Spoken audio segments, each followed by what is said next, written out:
Moises, ano ibig sabihin yan? Bakit may mga maleta dyan? Tumawag kasi yung agency ko biglaan daw nagkaroon ng bakante sa barko at bukas na ang alis. Di ba bakasyon mo pa? Oo nga, pero tinanggap ko na rin dahil sayang yung oportunidad eh. Baka mamaya mo kung pagpapalibang ko to, matagalan na naman bago ako makasampa ng barko. Papa, alis ka na naman. Anak, hindi ba nag-usap na tayo tungkol dito? Seaman si Papa, kanya kailangan umalis ako paminsan-minsan. Hindi naman po paminsan-minsan eh. Pero narating nyo na aalis na naman po kayo. Anak. Huwag na po kayo umalis, Mama. Gusto ko po pag nandito kayo eh. Masaya ako pagkasama ko kayo. Pag tinuturuan niyo ako kumanta. Anak, hindi pwede. Talagang kailangan umalis ako. Ganito na lang, ha. Habang wala si Papa, basta mag-ensayo ka lagi ng pagkanta mo, ha? Ha? Hindi niyo na po ba kami mahal, Papa? Palagi niyo na lang po kami iniiwan. Anak, alam, mahal na mahal kita. Mahal na mahal ko kayong lahat. Kaya nga ginagawa ko to eh. Kaya kailangan umalis ni Papa kasi gusto ko mabigyan kayo ng magandang kinabukasan. Gusto ko makapag-aral kayo sa magandang eskwelahan. Gusto ko lahat ng kailangan ninyo kung pwede maibigay ko. Papa, huwag na po kayo umalis. Sige na po. Please, Papa.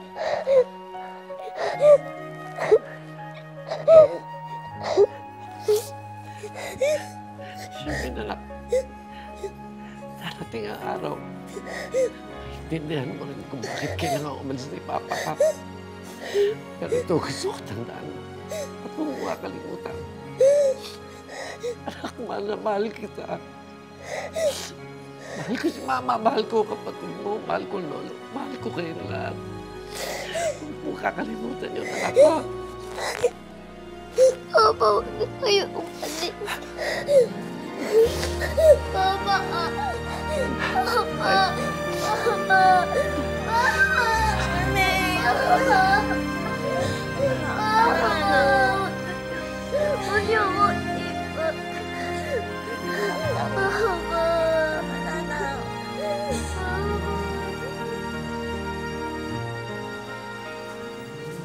Nak?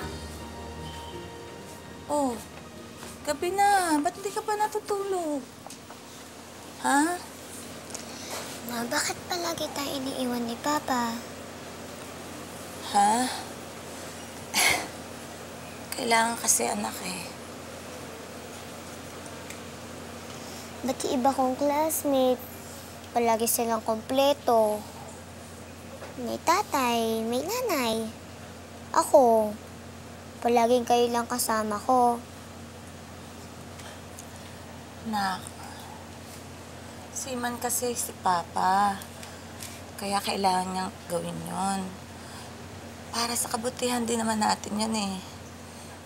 Naintindihan ko naman po yun. Yun ang trabaho ni Papa. Kaya lang palagi ko siyang namimiss. Gusto ko palagi siya andito sa bahay. Alam ko yun, anak. Alam din ni Papa yun. Hindi naman niya gusto yung ginagawa niya eh. Kaya lang, wala naman siyang pagpipilian.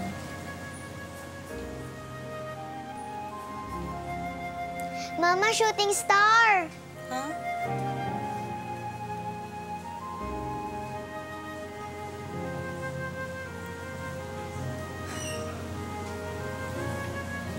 Anong wish mo, anak? Iniwish ko po, Mama, na sana dumating yung time na hindi na kailangan umalis ni Papa para magtrabaho. Yung palagi siyang nandito, yung palagi na tayong kompleto. Yung wala na sa malay si Papa. Yung di na tayo magkakahiwalay nila Lola.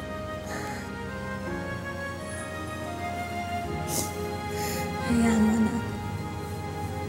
Naniniwala ako na isang araw,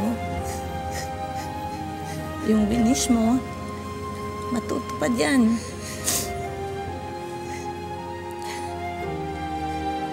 Lumipas sa mga taon, ngunit hindi natupad ang pangarap na iyon ni Charmaine.